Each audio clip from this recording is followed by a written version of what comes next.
akan memaparkan modul 1-14 yang berhubungan dengan produk kami. But there's nothing you can tell them. Just made a million, got another million on my schedule. No love for 'em, nigga breaking hearts. No keys, push to start. Yeah, you know what it is. Everything I do it big. Yeah, screaming that's nothing. When I pulled off the lot, that's nothing. Stuck in my town, when you see me, you know everything. Black and yellow, black and yellow, black and yellow, black and yellow. I put it down from the whip to my diamonds. I'm in black and yellow, black and yellow, black and yellow, black and yellow. Nama saya Tina Apriliani dengan NPM 1111231305. Di sini saya akan menjelaskan mengenai materi pertama, yaitu kreatif dan inovasi. Kreatif, pada dasarnya semua manusia itu kreatif. Biasanya orang kreatif cenderung terbuka, percaya diri, berpikir menantang arus, gigih, dan tidak takut gagal. Kreatif juga memiliki hambatan, di antara lain keterbatasan waktu dan energi, ketidakmampuan mengenali masalah, takut gagal, dan cepat puas. Sedangkan inovasi adalah proses menemukan atau mengimplementasikan sesuatu yang baru dalam situasi yang baru. Perilaku inovasi merupakan proses bertahap dan kegiatannya berbeda dengan perilaku individu yang berbeda sesuai kebutuhan yang pada setiap tahapannya. Nah, implementasi kreatif dan inovasi pada kelompok kami yaitu pembuatan risol yang awalnya asin menjadi rasa yang manis. Nah, untuk isiannya kita bisa dengan krim, buah-buahan, whipped cream, terus bisa juga dengan perisa lainnya. Materi selanjutnya yaitu inovasi pada organisasi bisnis. Inovasi dalam perkembangan dan implementasi ide baru berdampak pada teori, praktek, produk, perbaikan, dan desain. Untuk implementasi pada produk kami, yaitu kami akan mengembangkan ide baru yang terus-menerus akan diupdate. Lalu karena produk kami masih berskala kecil, jadi kami masih harus mengembangkannya lebih luas lagi. Untuk modul selanjutnya yaitu inovasi pada UMKM. UMKM adalah usaha perdagangan yang dikelola oleh badan usaha perorangan yang menuju pada usaha ekonomi produktif sesuai dengan kriteria yang ditetapkan. Lalu implementasi inovasi pada UMKM di kelompok kami yaitu kami akan melakukan kolaborasi dengan UMKM lain agar terjalinnya relasi dan juga agar banyak yang mengetahui produk dari kelompok kami. Assalamualaikum warahmatullahi wabarakatuh. Perkenalkan, nama saya Widya Sapardini. Di sini saya akan menjelaskan modul 4 yaitu tentang mengimplementasikan bisnis. Nah, fungsi bisnis merupakan diawali dengan mencari bahan mentah. Maksudnya dari produk kita itu diawali dengan mencari bahan-bahan mentah yang berkualitas.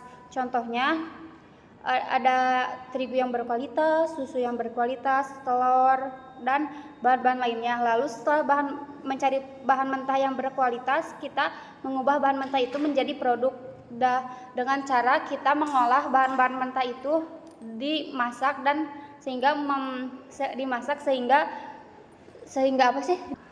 mengubah bahan mentah menjadi produk yaitu dengan cara dimasak. Nah, awalnya yang dari bahan mentah itu kita masak sehingga menghasilkan produk kita yaitu risol manis. Lalu setelah itu menyalurkan barang ke tangan konsumen, tapi di sini kita menyalurkan barang ke tangan konsumennya dengan cara sistem PO atau pre-order yang hanya mungkin dibuka 1 minggu sekali. Lalu ada tantangan kualitas meliputi selera konsumen terhadap produk. Nah, mungkin gak semua konsumen menyukai produk risol manis karena pasti bakal ada yang komplain terlalu enak lah rasanya, terlalu manis atau tidak cocok. Pasti bakal ada konsumen yang komplain seperti itu.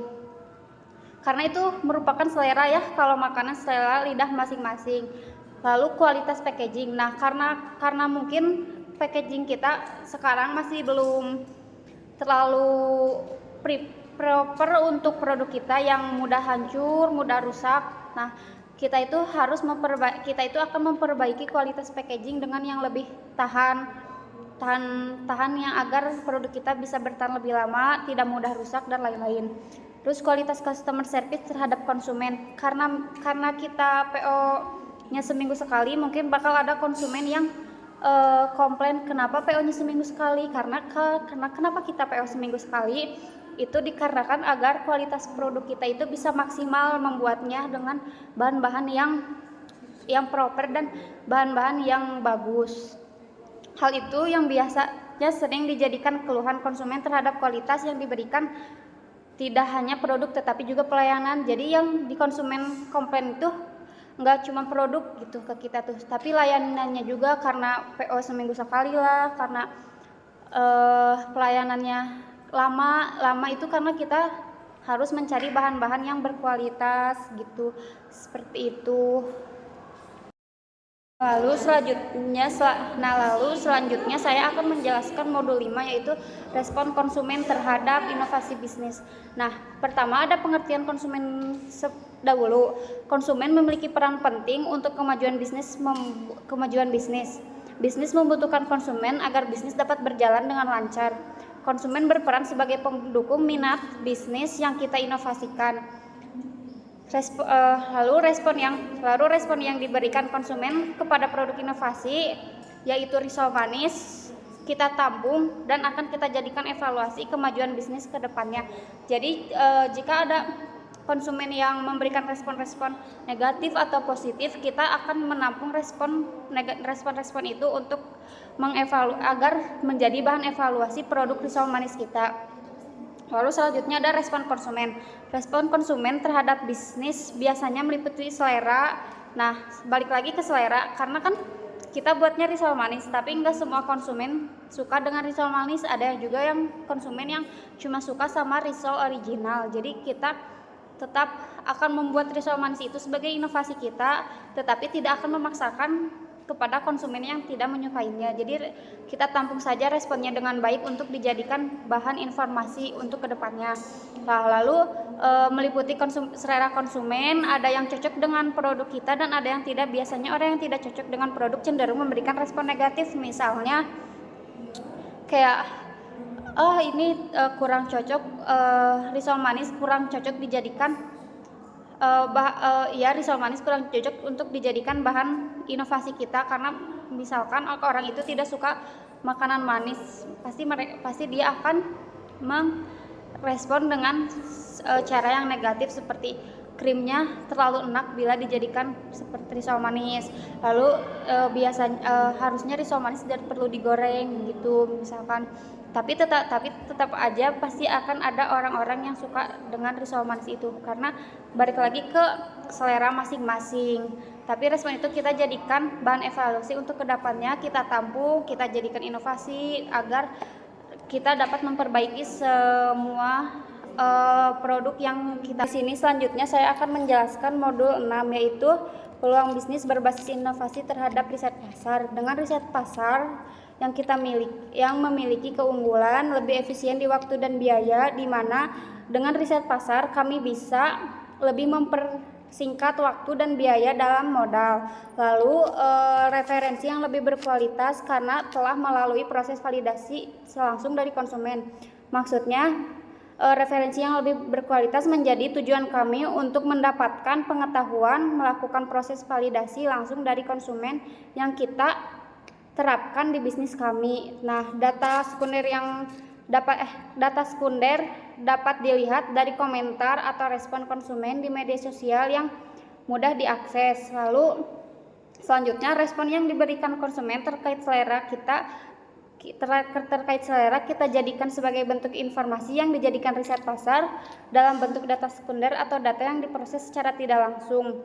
Karena data-data itu dikumpulkan dari riset respon konsumen terhadap produk kita. Jadi respon konsumen itu kita ambil dari data-data yang ada di internet, seperti itu. Assalamualaikum warahmatullahi wabarakatuh. Perkenalkan, nama saya Hasa Putri Kamila dengan IPM 1111231227. Di sini saya akan melanjutkan beberapa modul 7 dan juga 9. Yang pertama yaitu modul 7 yang berjudul riset pasar. Di sini dalam riset pasar modul 7 saya akan mengambil tentang skala Goodman. Skala Goodman adalah skala yang mengukur sikap secara hitam putih. Skala Goodman digunakan jika agar mendapatkan jawaban tegas dari respon terhadap penelitian yang diangkat. Dapat meredukasi kebimbangan respon dengan memilih pro atau kontra terhadap sebuah pertanyaan dalam instrumen. Jadi riset pasar yang kita ambil yaitu skala Goodman. Nah, skala Goodman kenapa kita mengambil ini? Agar kita tuh tahu sebetulnya tuh respon konsumen terhadap produk yang kita jual tuh seperti apa.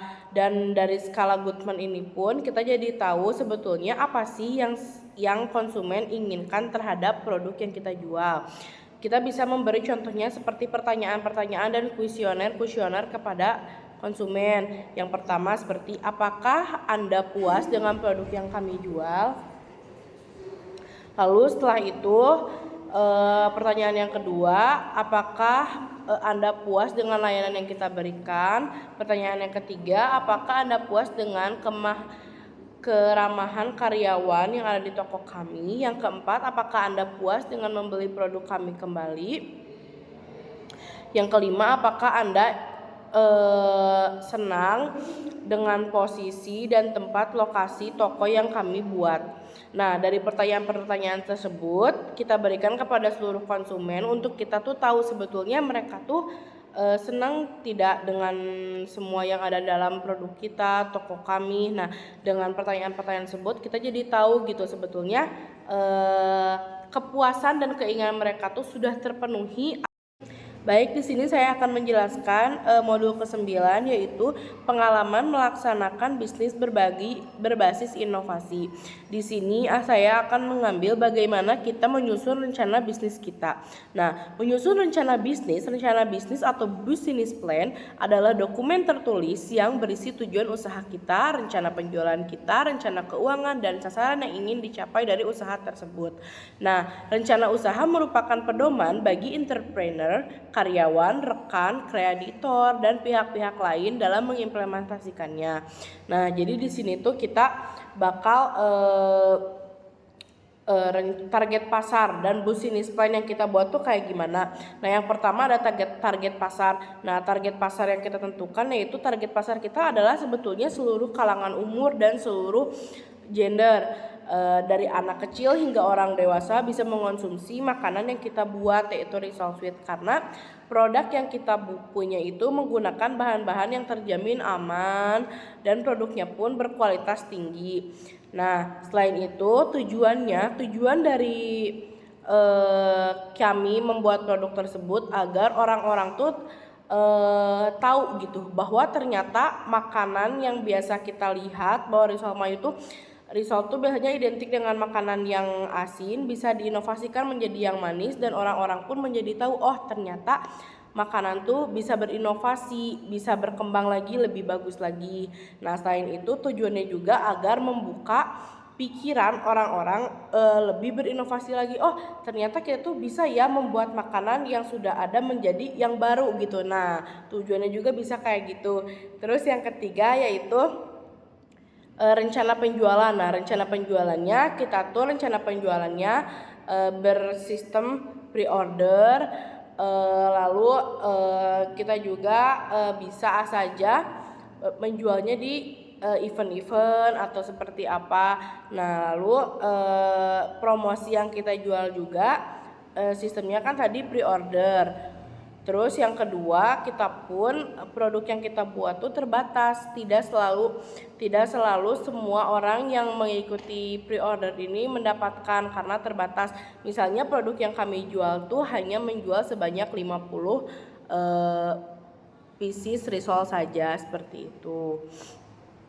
Nah, sekian penjelasan dari saya. Selanjutnya akan dijelaskan oleh rekan saya. Terima kasih. Perkenalkan, nama saya Sucian Oktaviani dengan NPM 1111231199. Di sini saya akan memaparkan materi modul 10 yaitu pentingnya berinovasi bagi UMKM untuk pertumbuhan bisnis. Karena zaman sekarang perkembangan bisnis yang semakin banyak sehingga menciptakan pesaing. Nah, di sini kan yang biasanya orang-orang tuh menjual risol tuh dengan varian rasa yang asin. Nah, kita inovasikan varian rasa yang manis sehingga kita tuh perlu banyak berinovasi produk, seperti produk yang kita buat itu asalnya risol asin menjadi manis. Dan bukan hanya itu, kita juga menjual risol dengan varian rasa. Jadi nggak cuma satu rasa kayak cuma coklat doang. Kan kalau misalkan kayak coklat doang kayak gitu bakal bosan ya. Jadi kita berbagai varian rasa sehingga pembeli juga tidak bosan dengan produk yang kita jual. Lalu yang ke modul 11 ada dampak riset. Dengan membuat riset sebelum memulai bisnis, memiliki berbagai dampak positif yang dapat membantu dalam merencanakan dan mengembangkan bisnis. Ada beberapa dampak riset penting. Yang pertama ada strategi pasar yang tepat. Jadi kita buat produk dengan fokus pada target kita itu siapa, karena produk kita target pasarnya itu semua kalangan. Jadi kita buat produk yang bisa disukai semua kalangan. Lalu yang kedua ada analisis pemasaran yang tepat. Maksudnya itu ya dengan strategi pemasaran kita juga perlu tahu bagaimana mempromosikan produk kita. Nah, di kelompok saya akan memasarkan dengan cara kayak di media sosial. Terus juga dengan menggunakan dampak-dampak ini, riset akan menjadi elemen kunci dalam membangun fondasi bisnis yang kuat dan juga membantu usaha kita menjadi tetap kompetitif di pasar yang dinamis. Nah, yang modul 12 ada inovasi sebagai bentuk penyempurnaan produk. Maksudnya ini, karena risol kita inovasi dari asin ke manis, kita juga perlu menggunakan bahan-bahan untuk membuat produk dengan bahan yang berkualitas seperti bahan yang premium, sehingga dengan menggunakan bahan yang premium, rasanya dapat berbeda dan itu juga dapat membuat penyempurnaan dalam produk kami. Assalamualaikum warahmatullahi wabarakatuh. Perkenalkan, nama saya Juliani dengan nomor NPM 111231196. Di sini saya akan membahas mengenai strategi bisnis inovasi dari perusahaan saya atau perusahaan kami. Yang pertama yaitu kami ini memilih bahan baku utama yang sangat berkualitas dan juga bekerja sama dengan beberapa seller sehingga kami ini memiliki keuntungan yang sama. Lalu kami juga mencari tempat strategis penjualan offline. Kami mengutamakan produk kami ini dikenal oleh banyak orang. Lalu yang ketiga itu membuat packaging produk seunik mungkin. Nah, cara promosi kami, strategi kami itu yang pertama kami ini aktif media sosial, terutama Instagram dan juga TikTok, di mana pengguna kedua akun sosial media ini banyaknya anak muda yang otomatis banyak sekali pengguna yang bisa menotis kami atau melihat produk kami. Lalu personal branding kami yang unik, seperti kami ini membuat stand banner, membuat proposal atau membuat berupa diskon-diskon yang bisa kami produksikan, yang bisa kami publikasikan lewat internet. Lalu kami juga mengajak para influencer untuk ikut serta dalam promosi produk kami, dan kami juga membuka strategi yang namanya itu membuka cooking class, di mana kami juga membuka cooking class ini tuh buat para pengguna atau konsumen yang menyukai risol bisa ikut belajar bersama kami lewat cooking class. Lalu yang ketiga ini kami membuka stand offline. Kami ini membuka stand offline setiap ada yang namanya event kuliner sehingga kami di situ bisa mempromosikan produk kami juga. Lalu kami ini memperbaharui rasa dari risol ini setiap hari sehingga orang-orang penyuka risol ini tidak bosan untuk makan produk kami. Lalu kami ini menggunakan sistem produk terbatas, di mana setiap minggunya kami hanya membatasi sejumlah produk yang sudah kami tentukan saja. Lalu di sini saya akan membahas mengenai modul 14, yaitu manajemen inovasi dan versus inovasi manajemen. Yang pertama, perusahaan berbasis teknologi. Di sini kami menggunakan teknologi sosial media, Instagram dan TikTok itu untuk mempromosikan produk kami. Lalu yang kedua ini persaingan global, di mana persaingan ini sudah biasa atau lumrah terjadi bagi para produsen. Yang pertama itu harga yang lebih murah dan harga yang lebih rendah, atau harga yang lebih murah dengan harga yang lebih tinggi, lalu kualitas yang lebih biasa aja dengan kualitas yang lebih tinggi, tempat yang lebih dekat dan tempat yang lebih jauh, di mana kami ini berinovasi dengan harga yang lebih rendah namun kualitas kami ini tinggi, sehingga produk kami ini menjadi utama pencarian bagi para konsumen. Lalu ini menghadapi tekanan terhadap lingkungan dinamis, di mana mungkin harga pokok dari perusahaan kami atau dari bahan-bahan pokok ini mungkin ada naik turunnya.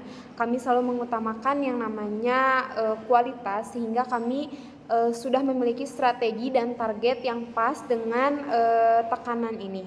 Sekian dan terima kasih.